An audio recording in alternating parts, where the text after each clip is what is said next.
자, 그 다음에 교재 268페이지입니다. 교재 268페이지.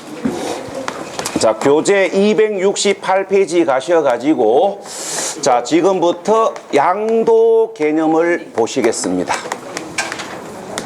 자, 일단 요 이야기부터 좀 이야기하고 갑시다. 우리가 이제 지금부터 설명하는 양도는 우리가 민법상, 법률상 양도를 설명하는 거 아니에요. 그러니까 지금 설명하는 양도는 법률상, 민법상 양도를 설명하는 게 아니고 양도소득세가 부과될 수 있는 양도를 설명하는 겁니다. 자, 그러면 양도소득세가 부과될 수 있는 양도를 정리를 하셔야 되는데 여러분들이 상식적으로 아는 이야기가 있습니다. 우리가 양도소득세가 부과될 수 있는 양도에 해당되려면 일단 유상 이전이어야 됩니다. 뭐 지난 수업 시간에도 봤고 오늘 수업 첫 시간에도 보셨습니다. 돈 받고 팔아야 양도소득세를 부과하는 것이지 돈 안 받고 그냥 주면 상속세, 증여세 부과하잖아요. 그래서 양도소득세가 부과될 수 있는 양도에 해당되려면은 첫 번째 유상 이전을 양도로 보는 것이지 무상 이전, 무상 양도는 민법상, 법률상 양도이지만 양도소득세가 부과될 수 있는 양도로 보지는 않습니다. 여기까지는 어떤 기본 개념으로 알고 계시면 되는 거고, 자, 이제 문제는 요 부분이 문제입니다. 일단 이제 교재를 읽어보고 이야기를 좀 할게요. 자, 교재 268페이지. 자, 읽어보면 양도소득세가 부과될 수 있는 양도란 등기 또는 등록에 관계없이 그 자산을 유상으로 사실상 이전하는 것을 말한다. 자, 그러면 자, 금방 읽어본 이야기에서 자, 요 부분은 이제 설명이 마무리됐고, 자, 요 부분은 이제 설명을 해야 되는데 이 부분을 이해하시려면은 뭐를 가져오셔야 되냐면은 1시간 전에 보신 실질가세를 가져오셔야 됩니다. 자, 1시간 전에 보셨습니다. 양도소득세는 실질가세를 원칙으로 하는 조세이기 때문에 공부상 현황에 관계없이 사실상 현황에 따라 부과합니다. 자, 그러면 여기부터 따져봅시다. 공부상 현황에 관계없습니다. 우리가 공부상 현황에 관계가 없기 때문에 양도 사실의 등기, 등록 유무는 관계없어요. 그러니까 공부상 현황에 관계가 없기 때문에 양도한 사실을 등기부에 소유권 이전 등기를 했느냐 안 했느냐는 관계가 없고 사실상 소유권이 유상으로 이전되는 것을 양도소득세가 부과될 수 있는 양도로 봐요. 일단 실질가세를 가지고 여기를 이해하셔야 되고 여기를 이해하셔야 됩니다. 자, 이해하셨으면 지금부터 해석을 하셔야 됩니다. 자, 그럼 해석을 해봅시다. 양도한 사실을 등기 등록을 했느냐 안 했느냐는 관계가 없답니다. 자, 그 말은 도대체 무슨 말입니까? 자, 양도한 사실을 등기했느냐 안 했느냐는 관계가 없답니다. 그 말은 이 말이에요. 사실상 소유권이 유상으로 이전된 것이 맞다면 양도 사실을 등기 등록 안 해도 양도소득세를 부과할 수 있다 이 말입니다. 그러니까 사실상 소유권이 유상으로 이전된 게 맞다면 우리가 매수자에게 소유권 이전 등기를 안 해도 양도소득세를 부과할 수 있다고요. 자, 그 다음에 사실상 소유권 이전을 양도로 봅니다. 자, 그래서 공부상 소유권을 이전 등기를 했다 할지라도 사실상 소유권 변화가 없는 경우에는 공부상 소유권이 이전되었다 할지라도 민법상 소유권의 양도가 일어났다 할지라도 양도소득세가 부과될 수 있는 양도로 보지는 않습니다. 자, 그러면 예를 하나 들어서 이야기해 봅시다. 자, 여러분들이 가장 쉽게 이해할 수 있는 거. 갑이 소유하고 있는 부동산을 을에게 신탁법에 의하여 신탁을 했을 때. 자, 그러면 갑이 을에게 양도한 것으로 볼 수 있느냐 이 말입니다. 우리가 이제 갑이 을에게 양도한 것으로 보고 양도소득세를 부과할 수 있느냐 이 말입니다. 자, 양도 행위로 볼 수 있다 없다? 없다. 자, 지금부터 두 가지를 확인하셔야 됩니다. 첫 번째 확인하셔야 될 거, 사실상 소유권의 변화가 있는지 사실상 소유권의 변화가 없는지 확인하시고 유상 이전인지 무상 이전인지 확인하신 후에 사실상 소유권이 유상으로 이전되었다면 법률 행위에 관계없이 양도 행위로 볼 수 있다고 이야기하시면 되고, 사실상 소유권의 변화가 없거나 무상 이전이면 법률상 소유권의 양도가 일어났다 할지라도 양도로 보지 않는다고 이야기하셔야 됩니다. 그러니까 오해하지 마십시오. 지금 제가 이야기하는 양도는 양도소득세가 부과될 수 있는 양도를 이야기하는 거예요. 법률상 양도를 이야기하는 거 아닙니다. 자, 그럼 지금부터 따져보십시오. 신탁법에 의한 신탁은 사실상 소유권의 변화가 있습니까? 없습니까? 없습니다. 유상 이전입니까? 무상 이전입니까? 자, 갑니다. 신탁법에 의한 신탁은 사실상 소유권의 변화도 없고 유상 이전도 아니지요. 그래서 양도로 보지 않습니다. 을의 이름으로 소유권 등기했지만 이렇게 두 가지만 확인하시면 돼요. 자, 그러면 양도로 보는 경우가 어떤 경우이고 양도로 보지 않는 경우가 어떤 경우인지를 먼저 이렇게 개념 이해를 하셔야 되고, 시험장 가기 전까지 양도로 보는 경우에 어떤 경우가 있고 양도로 보지 아니하는 경우에 어떤 경우가 있는지를 시험장 가기 전까지 구분하셔야 됩니다. 그런데 이 설명을 3월 달부터 설명을 드립니다. 이유는 두 가지입니다. 첫 번째 이유, 이 설명을 여러분들이 이해를 하시려면은 용어 개념이 정리가 되어 있어야 됩니다. 한지 처분이 뭐고, 보류지가 뭐고, 채비지가 뭐고, 청산금이 뭔지, 양도담보가 뭔지, 부담보증여가 뭔지, 이런 대물변제가 뭔지 용어 개념이 잡혀 있어야 돼요. 제가 이걸 용어 개념을 설명하고 설명을 하기에는 저한테 주어진 시간이 많지가 않습니다. 저한테 주어진 시간은 2달 기준으로 16시간입니다. 이 16시간을 가지고 용어 개념 설명하면서 정리를 하기에는 시간이 너무 부족해요. 그래서 이제 여러분들이 이렇게 하셔야 됩니다. 민법 시간에 대물변제가 뭐고 부담보증여가 뭔지 공부하시고, 공법 시간에 한지, 처분, 채비지, 보류지 등등이 뭔지 공부하고 오시면 제가 3월 달에 한번 설명할 거고 5월 달에 한번 설명할 거고 7월 달에 한번 설명할 거고 9월 달에 설명할 거고 10월 달에 설명할 겁니다.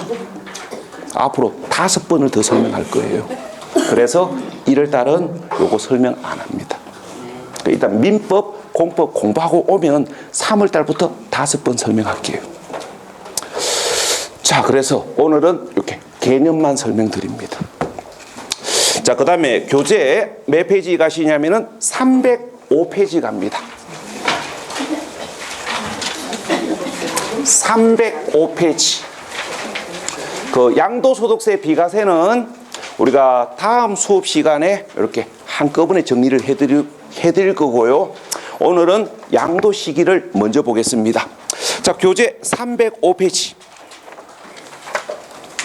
이 양도소득세 비과세를 설명하는데 시간이 좀 많이 걸려요. 그래서 이걸 지금 설명을 들어가면 오늘 설명을 다 못 할 수도 있어요. 그러면 나눠서 설명을 하면 이렇게 감이 좀 떨어집니다. 그래서 양도소득세 비과세는 다음 수업 시간에 하루에 한꺼번에 설명하도록 하고 305페이지 양도 취득 시기를 먼저 보시겠습니다. 자, 지금부터 양도 취득 시기를 보셔야 되는데 왜 봐야 되는지 그 이유부터 이야기 좀 하고 진행을 좀 해봅시다. 자, 여러분들이 앞으로 세법 공부를 하시게 되면 여러분들이 느끼실 겁니다. 우리가 양도소득세는 보유기간에 따라 양도소득세의 세율이 달라집니다.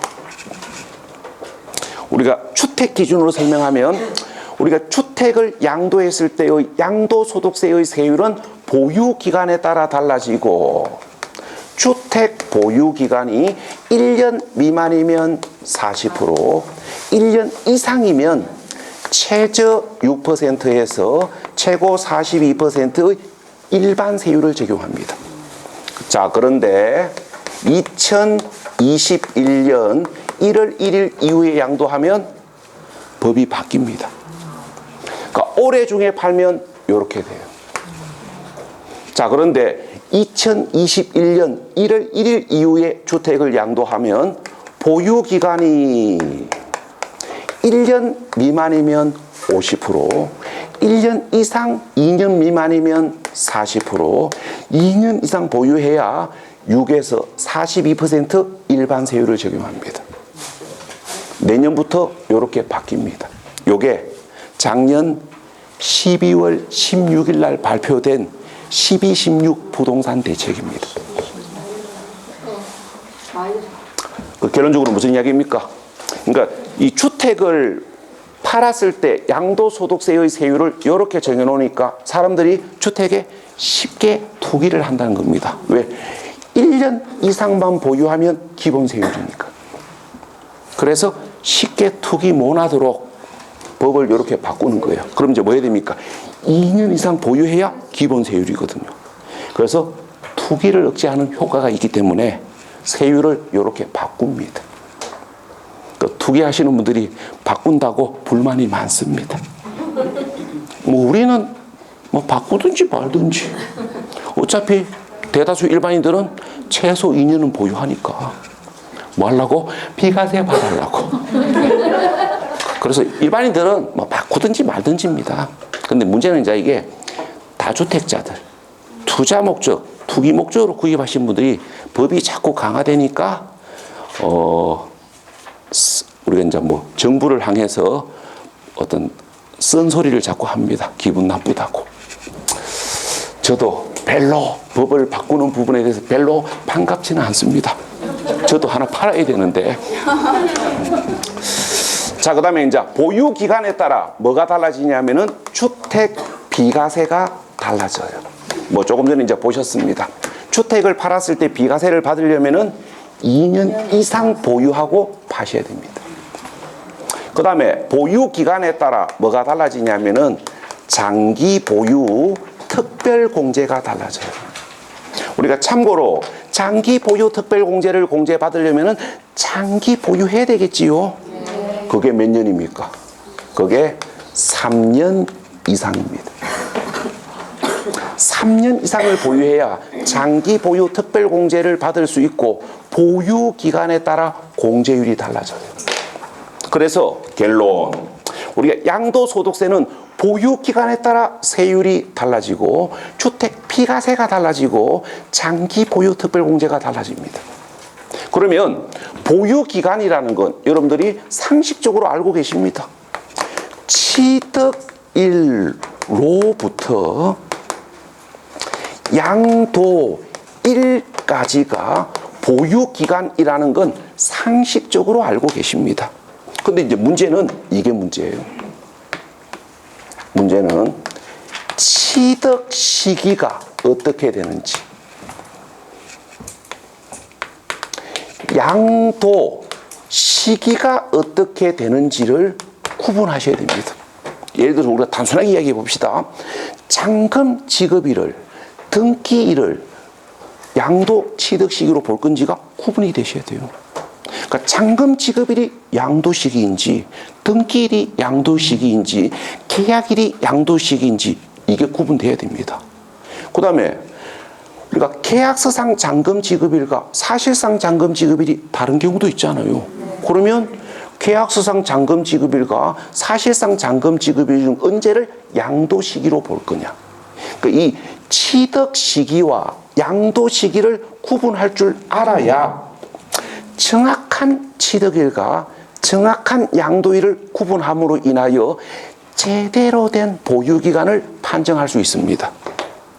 자, 예를 하나 들어봅시다. 자, 이런 이야기를 한번 해봐요. 자, 갑이 아파트를 2018년 1월 31일 날 매매로 3억에 취득했습니다. 그러니까 3억에 매매로 취득을 했고, 자, 이 아파트를 공인중개사의 중개하에 병에게 2020년 1월 달에 매매 계약서를 작성했고,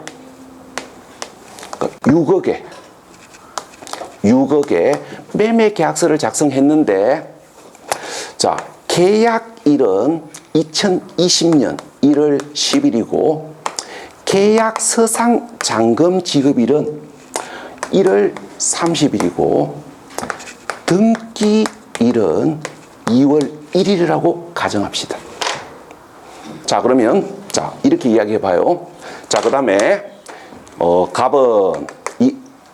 갑은 다른 주택은 없다고 가정을 해 봅시다. 자, 그런데 중개사가 등기일이 양도 시기인 걸로 착각을 해가지고, 그러니까 중개사가 등기일이 양도 시기인 걸로 착각을 해가지고 갑한테 1세대 1주택이고 2년 이상을 보유했기 때문에 양도소득세가 비과세된다고 브리핑을 하고 이 거래를 성사시켰습니다. 자, 그런데 6개월 후에 갑에게 양도소득세가 나왔습니다. 얼마 정도 나올까요? 1억. 약 1억. 3억이지요? 3억에 사가지고 6억에 팔았으니까 양도 차익이 3억 아닙니까? 양도 차익이 3억이면 양도소득세만 1억입니다. 1억에서 조금 더 나옵니다. 지방소득세까지 따지면 1억 1천만 원이에요. 그러면 이 고지서 보는 순간 갑은 확 돌아봅니다. 왜? 비과세 된다 해서 팔았는데 세금이 지방소득세 포함해서 1억 1천만 원 나왔거든요. 그럼 이 고지서 보는 순간 확 돌아보기 때문에 뭡니까? 중개사를 향해서 달립니다.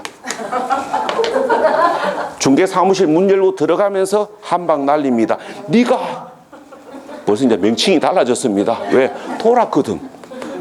네가 비과세 된다 해서 팔았는데 세금 1억 1천만 원 나오는데 이거 우짤렉합니다. 그 얘기는 무슨 이야기입니까? 이 세금 중개사 당신이 내라는 이야기예요. 자, 대신 내야 됩니까? 중개사가? 내줘야 됩니다. 30% 정도는 대신 내줘야 돼요. 며칠 전에 판결 나왔잖아요. 며칠 전에 어떤 판결이 나왔냐면은 우리가 다가구 주택을 을에게 중개사가 전세 중개를 성사시켰습니다. 그런데 이 다가구 주택이 법원 경매에 넘어갔습니다. 법원 경매에 넘어갔는데 전세 보증금이 3억인데 결론적으로 을은 2억밖에 회수를 못했습니다. 을은 보증금 1억을 날렸다고요. 그래서 을이 중개사를 상대로 소송을 걸었는데 법원에서 뭐라고 판결을 내렸냐면은 이 다가구 주택에 전세 보증금이 얼마 있는지 대출이 얼마 있는지를 정확하게 분석을 안 하고 중개를 했기 때문에 중개사가 을이 손해본 금액 1억의 30%를 보상해 주라고 3일 전에 판결이 나왔습니다. 이 판결에 비추어 본다면 중개사는 뭐 해야 됩니까? 30% 대신 내줘야 됩니다. 3,300만 원. 와, 중개 수수료 300만 원 봐달라 하다가 3,300만 원 대신 내주고 나면 중개 사무실 문 닫아야 될지도 모릅니다. 그래서 뭐를 알아야 됩니까? 양도 시기가 언제인지 정확하게 알고 계셔야 돼요. 아니면 아예 설명을 하지 말든지. 아예 설명을 안 했으면 될 낀데. 그래서 봐봐요. 근데 이 설명을 필요로 하는 경우들이 있습니다. 꼭 물어보시는 분들이 있어요. 이거 팔면 비과세 받을 수 있냐고 물어보면서 비과세 되면 판답니다. 그런 분들이 있어요. 그러면 브리핑을 해야 되거든요. 그래서 이제 브리핑을 하려면은 뭘 알아야 되냐면은 양도 시기를 알아야 되고 취득 시기를 알아야 보유 기간이 산정되는 거고 보유 기간에 따라 다르다는 걸 알아야 브리핑을 할 거 아닙니까? 그래서 우리 시험 문제에서 기본적으로 나오는 문제가 이거예요. 양도 취득 시기, 세율, 비과세, 장기 보유 문제. 이게 기본 문제예요. 자, 그래서 이제 지금부터 양도 시기와 취득 시기를 한번 정리해 보는데, 자, 근데 이제 여러분 입장에서 부담스러운 게 뭐가 부담스러운 거냐면은 우리가 양도소득세에서의 양도 취득 시기하고 취득세 취득 시기가 다르다는 겁니다. 우리가 좀 포괄적으로 이야기하면 양도소득세, 국세에서의 양도 취득 시기하고 취득세, 지방세에서의 취득 시기가 달라요. 국세하고 지방세가 권리변동 시기가 다르다고요. 그럼 지금 설명하는 건 양도소득세, 국세입니다. 자, 그러면 교재 305페이지 매매 등 일반적 거래부터 정리를 해봅시다. 자, 일단 읽어보고 이야기를 해볼게요. 자, 교재 305페이지. 자, 1번. 매매 등 일반적 거래로 양도하거나 매매 등 일반적 거래로 취득했을 때의 양도소득세의 양도취득 시기는 둘째 줄 다음의 경우를 제외하고는 대금을 청산한 날로 한다. 그 다음에 갈로 1번에 대금을 청산 날이 분명하지 아니한 경우는 등기 접수일. 그 다음에 갈로 2번 대금을 청산하기 전에 등기를 먼저 한 경우에는 등기 접수일. 자, 그러면 여기까지 먼저 설명을 해봅시다. 자, 제일 먼저 우리가 매매 등 매매 등 일반적 거래로 양도하거나 매매 등 일반적 거래로 취득했을 때의 양도소득세의 양도취득 시기는 자, 언제냐면은 계약서상 잔금 지급일에 관계없이. 계약서상 잔금 지급일은 관계없습니다. 그러니까 매매 계약서에 잔금 지급일을 몇월 며칠로 기재했는지 계약서상 잔금 지급일에 관계없이 사실상 대금 청산일, 말 바꾸면 사실상 잔금 지급일을 양도 취득 시기로 보는 게 원칙이에요. 그러니까 여기에다가 공부 포인트를 두셔야 됩니다. 그러니까 양도소득세는 계약서상 잔금 지급일에 관계없습니다. 관계없고 사실상 대금 청산일을 양도 취득 시기로 보는 게 원칙이고 여기 이제 단서가 붙습니다. 그러나 대금 청산일이 분명하지 아니하거나 그러니까 대금 청산일이 분명하지 아니한 경우이거나 대금 청산일보다 등기를 먼저 한 경우. 그러니까 대금 청산일이 분명하지 아니한 경우이거나 대금 청산일보다 등기를 먼저 한 경우에는 등기 접수일을 양도 취득 시기로 봅니다. 자, 그러면 예를 하나 들어봅시다. 자, 예를 들어서 우리가 갑이 아파트를 2015년에 매매로 취득을 해가지고 이걸 2020년에 매매를 하려고 하는데, 자, 2020년 매매 계약일은 1월 10일, 계약서상 잔금 지급일은 1월 31일, 사실상 대금 청산일은 2월 1일, 등기 접수일은 2월 3일이라고 가정을 하고, 그 다음에 갑이 을로부터 아파트를 취득할 때 매매 계약일은 1월 10일이고 계약서상 잔금 지급일은 1월 31일이라고 가정을 하고, 그 다음에 사실상 대금 청산일은 2020년 현재 확인할 수 없다고 가정합시다. 당연한 얘기 아닙니까? 자, 2020년 양도하는 날 현재 갑이 을에게 사실상 대금을 지급한 날이 언제인지 확인 가능합니까? 여러분들 집 살 때 사실상 잔금 언제 지급했는지 기억납니까? 아니요. 어디다가 표시해놨는데 표시해놓은 거 어디 뒀는지 기억 안 나잖아요. 아, 결혼 반지도 어디 있는지 기억이 안 나는데 이걸 어째 기억합니까? 자, 그런데 부동산 등기부 등본을 떼보니까 등기 접수일이 2월 4일로 기재되어 있다고 가정합시다. 자, 그러면 이 조건대로 판단해 보십시오. 갑의 양도 시기는 몇 월 며칠입니까? 갑의 양도 시기.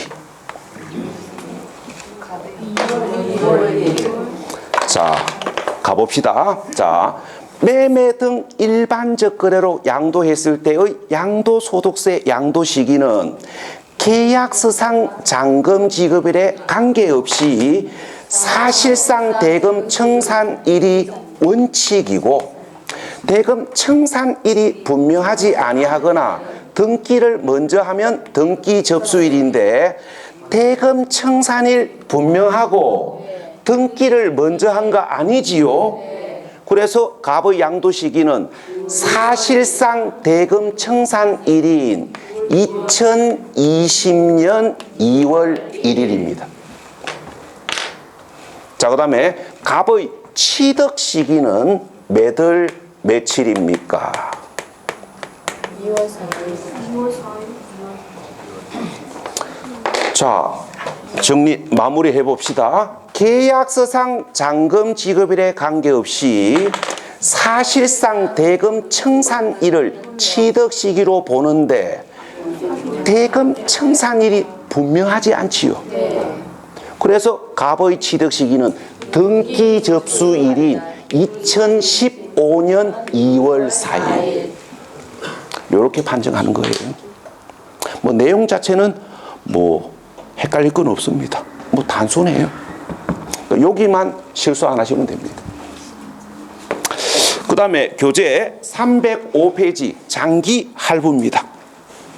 교재 305페이지 갈로 3번. 우리가 일반 매매가 아니고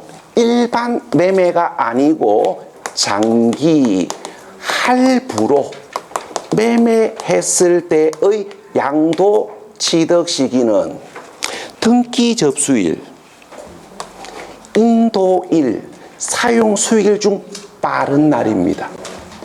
그 옆에다가 한마디 적어 놓으십시오. 뭐라고 적어 놓으시냐면은 대금 청산일 아닙니다. 요게 일반 매매하고 헷갈리시면 안 돼요. 우리가 일반 매매로 양도했을 때의 양도 시기는 대금 청산일 아닙니까? 구체적으로 이야기하면 대금 청산을 완료한 날이에요. 자, 그런데 장기 할부로 매매했을 때의 양도 취득 시기는 대금 청산일이 아니고 등기 접수일, 인도일, 사용 수일 중 빠른 날입니다. 시험에 나오면 이렇게 장난쳐요. 등기 접수일, 대금 청산일, 사용 수일 중 빠른 날이다. 이렇게 장난칩니다. 그래서 이렇게 물었을 때 안 낚이려면은 요 말을 알고 계셔야 됩니다. 자, 그 다음에 갈로 4번 수용된 경우. 자, 설명을 하기 전에 요 이야기부터 합시다. 자, 우리가 매매 등 일반적 거래 시의 양도 취득 시기는 요렇게 됩니다. 그럼 이 이야기를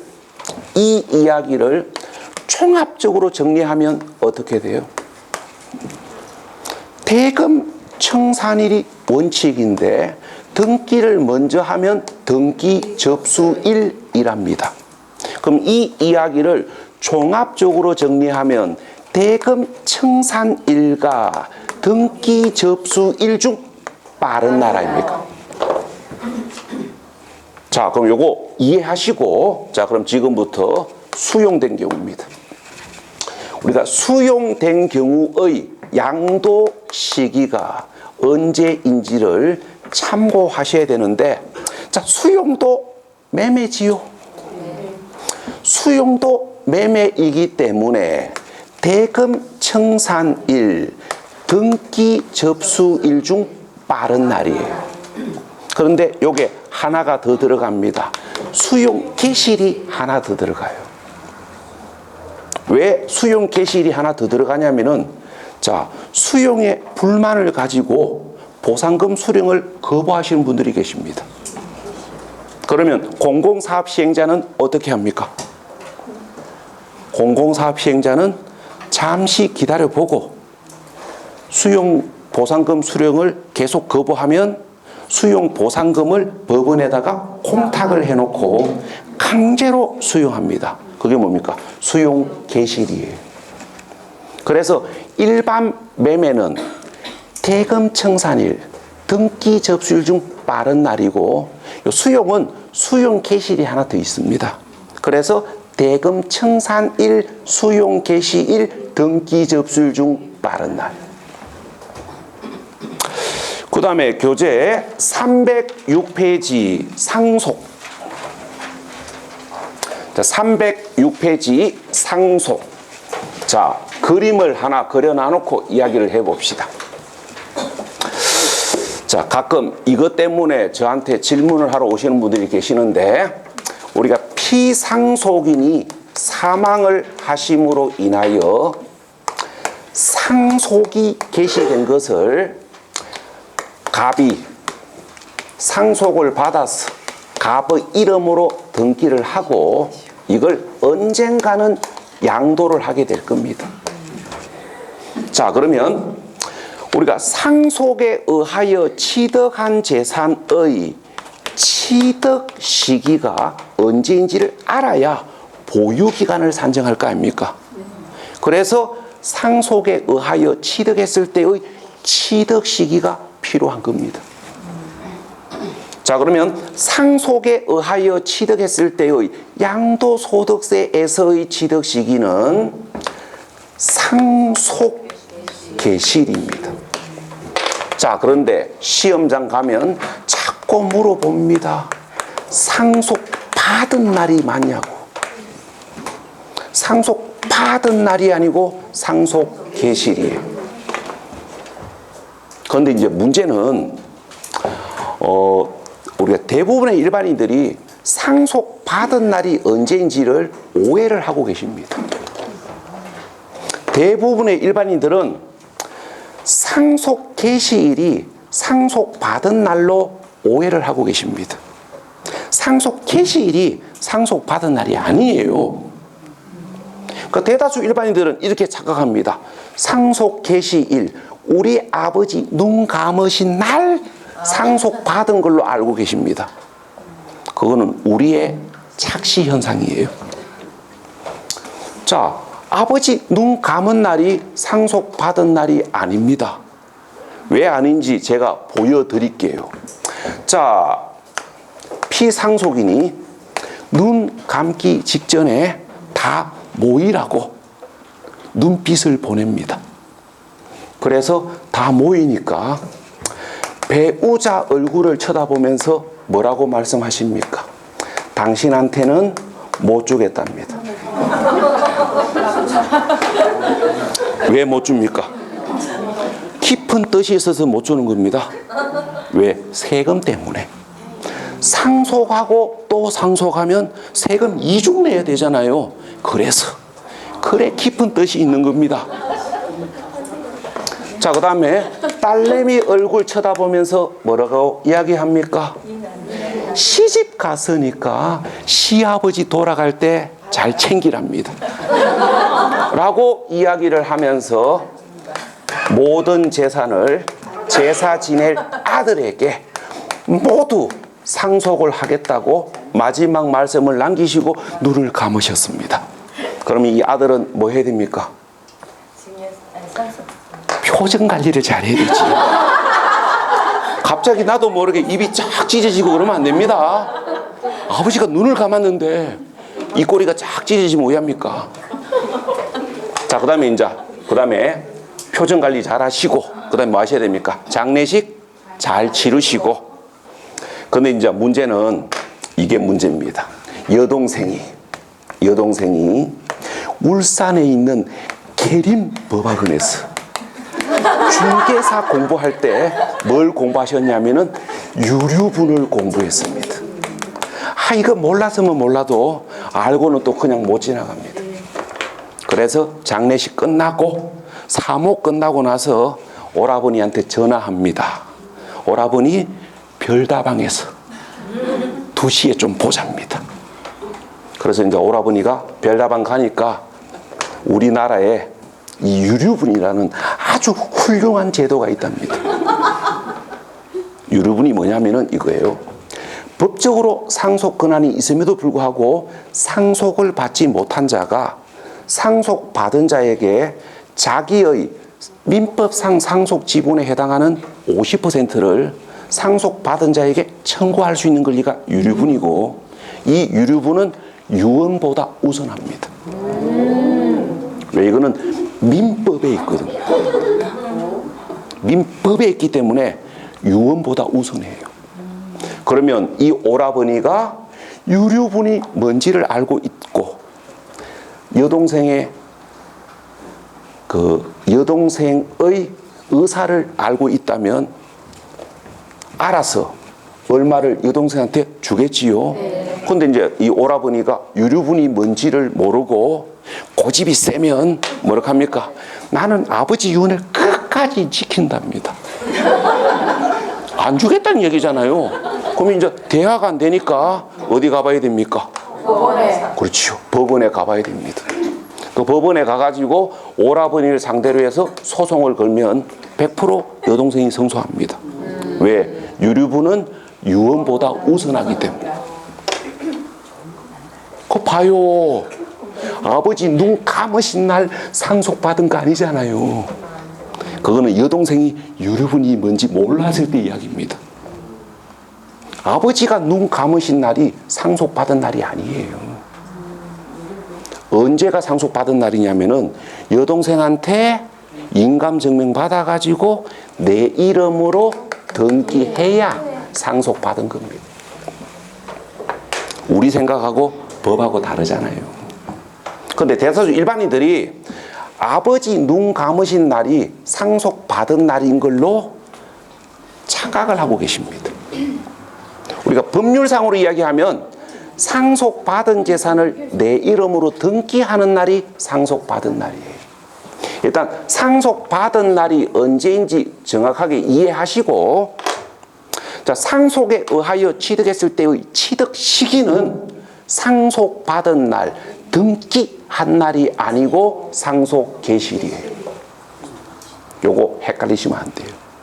그 다음에 증여. 우리가 증여에 의하여 취득했을 때의 취득 시기가 언제인지를 알고 계셔야 되는데, 헷갈리게 증여는 증여받은 날입니다. 그래서 나중에 뭡니까? 실수를 하시는 거예요. 증여에 의하여 취득했을 때의 취득 시기가 증여받은 날이니까 상속에 의하여 취득했을 때의 취득 시기는 상속받은 날이다. 이렇게 물어보면 나도 모르게 고개가 끄덕끄덕해집니다. 세법 공부를 띄엄띄엄 하시는 분들은 요거 헷갈리시면 안 돼요. 자, 그 다음에 교재 306페이지 2번 자기가 건설한 건축물. 3번 그 쉬는 시간에 따로 질문을 하십시오. 지금 촬영 중이고 저한테 주어진 시간이 많지 않기 때문에 수업 시간에 가급적 질문은 제가 안 받겠습니다. 죄송합니다. 자, 그 다음에 교재 306페이지 갈로 2번 자기가 건설한 건축물, 갈로 3번 취득시효, 그 다음에 갈로 4번 한지 처분 등등등등은 나머지 이야기들은 5월 달부터 보십시오. 왜 이걸 5월 달부터 보시는 게 효과적이냐면은 그 이유는 이렇습니다. 건축법을 공부하시고 민법을 공부하시고 도시개발법을 공부하시게 되면 왜 이렇게 되는지가 저절로 정리가 됩니다. 그러고 이런 것들 몰라도 앞으로 양도소득세를 공부하는데 아무 애로사항이 없습니다. 그래서 당분간은 여기까지만 잡으시면 돼요. 잡으시고 나머지는 민법, 공법 공부 끝나고 나서 눈길 주시라고요.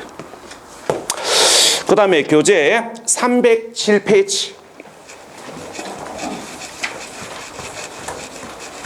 자, 307페이지 양도차익 계산입니다. 이 양도차익 계산 관련 내용에서 보편적으로 두 문제가 나와요. 그러니까 양도차익 계산 관련 내용에서 보편적으로 두 문제가 나옵니다. 그 이야기는 무엇을 의미하는 겁니까? 공부할 게 많다. 공부해야 될 게 많다는 이야기예요. 자, 그럼 지금부터 한번 가봅시다. 자, 일단 우리 시험 문제에서 양도소득세 계산 구조 관련 내용에서 두 문제 정도가 나옵니다. 그럼 첫 번째 출제될 수 있는 문제 유형이 뭐냐면은 여러분들이 싫어하는 계산 문제입니다. 싫어하는 계산 문제. 수학 셈은 좋았는데 수학은 싫었지요. 계산 문제입니다. 그러면 계산 문제가 나왔을 때 계산하려면은 뭐가 필요합니까? 계산 공식. 그 다음에 계산기. 계산 공식을 알아야 뭐 계산기 한번 눌러볼 거 아닙니까? 그래서 이 계산 공식을 여러분들이 가급적 정리를 하셔야 되는데 일단 설명하고 제가 좀 추가로 이야기해 볼게요. 우리가 양도소득세를 계산하기 위해서는 제일 먼저 뭐 하셔야 되냐면은 양도 가액부터 결정하셔야 됩니다. 그러니까 양도 가액부터 결정하셔야 되는데 자, 이거예요. 우리가 시가와 기준 시가와 실거래 가액 중 어느 금액으로 할 것인지를 결정하실 줄 아셔야 됩니다. 그 다음에 양도 가액이 결정되면 양도 가액에서 필요 경비를 공제하여 양도 차익을 산정하셔야 되는데 자, 문제가 있습니다. 양도소득세를 실거래 가격으로 부과하느냐 추계하여 부과하느냐에 따라 필요 경비 종류가 달라져요. 근데 여러분들 교재를 봐가지고는 요 느낌이 감이 안 옵니다. 자, 그래서 오늘 받은 프린트 보십시오. 자, 오늘 받은 프린트 1페이지. 자, 오늘 받은 프린트 1페이지 왼쪽을 보시면 됩니다. 자, 지금부터 설명을 해볼게요. 자, 지금부터 설명을 드려보겠습니다. 자, 여기다가 설명을 해볼게요. 우리가 실제 양도가액과 실제 취득가액을 모두 다 확인이 가능함으로 인하여 실거래 가격으로 부과하는 경우에는 양도가액에서 필요 경비로 실제 취득가액, 자본적 지출, 양도 비용을 필요 경비로 공제하여 양도 차익을 산정합니다. 자, 그런데 실제 취득가액을 확인할 수 없어 가지고 추계하여 가세하는 경우에는 양도가액에서 필요 경비로 공제받을 수 있는 필요 경비는 추계된 취득가액과 필요 경비 계산 공제를 필요 경비로 공제하여 양도 차익을 산정해요.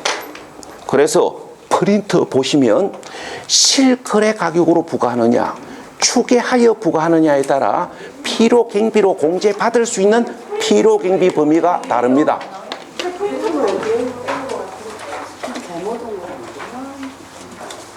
그러면 이제 일단 프린터가 배부가 안 된 것 같은데 좀 이따가 쉬는 시간에 드리도록 하고 일단 설명을 좀 들어보십시오. 자, 일단 실거래 가격으로 부과하느냐, 추계하여 부과하느냐에 따라 필요 경비의 범위가 다릅니다. 요 차이를 모르시면 계산 문제가 나왔을 때 계산을 감당할 수가 없어요. 그래서 이제 이렇게 하셔야 됩니다. 일단은 지금 판단하기에는 좀 이르고 우리가 1, 2월, 3, 4월, 5, 6월 세법 수업 3번 반복을 하시고 세법이 공부할 만한 과목이라고 판단이 되시고 계산 문제를 대비하시는 분들은 요거 구분하셔야 돼요. 왜? 이게 구분이 안 되면 양도 차익 계산 문제가 나왔을 때 엉뚱한 걸 계산을 하십니다. 자, 그런데 나는 1, 2, 3, 4, 5, 6 3번 반복을 했는데 세법이 너무 부담스러운 과목이고 계산 문제는 학교 다닐 때부터 싫어했으면 계산 문제는 내려놔야 됩니다. 왜 그러냐면 세법에서 계산 문제 많이 나와야 한 문제입니다. 그것도 해마다 나오지 않고요. 한 2년에 한 번 정도 나옵니다.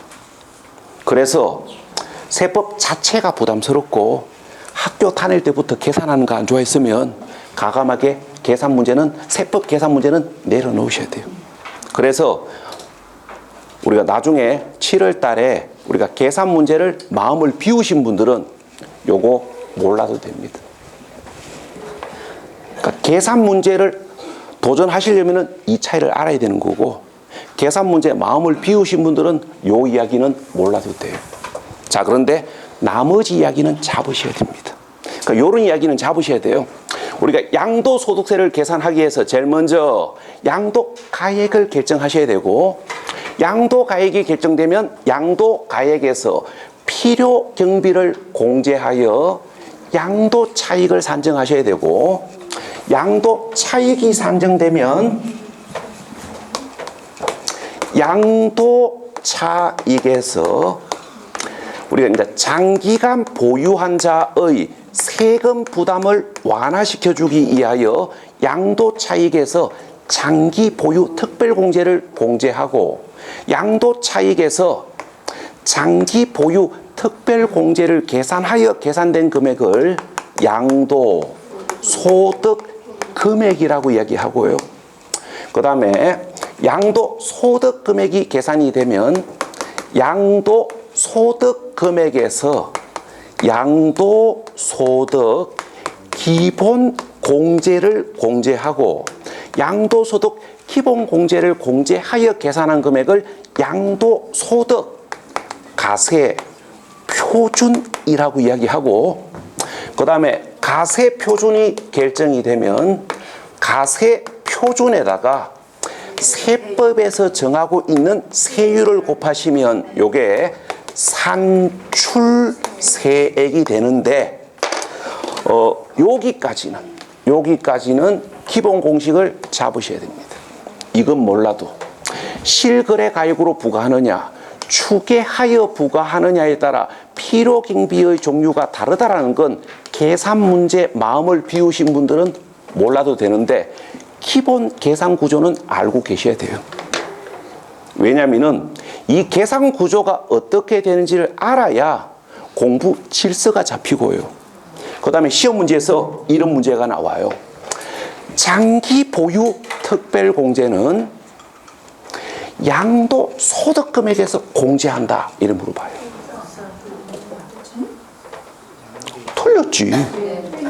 우리가 양도 소득금액에서 공제하는 건 양도소득 기본공제고 장기 보유 특별공제는 양도 차익에서 공제하잖아요. 이 계산 구조를 말로 물어본다고요. 그래서 요 기본 계산 구조는 정리하셔야 됩니다. 필요경비의 구체적 범위는 구분 못해도. 자, 그러면 이렇게 이제 계산 구조를 잡으시고 이 계산 구조와 관련해 가지고 첫 번째 계산 구조를 알고 계셔야 되고, 그다음에 이제 두 번째 하셔야 될 거. 우리가 양도 가액과 취득 가액을 시가와 기준 시가와 실거래 가액 중 어느 금액으로 결정하는 것이 어느 금액으로 결정할 것인지 가액 결정 기준을 보셔야 되고, 그다음에 세 번째 장기 보유 특별공제를 언제 공제받을 수 있고 공제 대상에서 배제되는 경우는 어떤 경우가 있고 공제 금액을 어떻게 산정하는지를 보셔야 되고요. 그 다음에 네 번째 양도소득 기본공제를 언제 얼마를 공제받을 수 있는지 참고하셔야 되고, 그 다음에 다섯 번째 양도소득세의 세율이 몇 프로인지를 참고하셔야 됩니다. 이런 내용들 중에서 두 문제 정도가 나와요. 자, 그러면 잠시 휴식하셨다가 여기 가액 결정 기준 설명드리겠습니다. 자, 10분 쉬었다 할게요.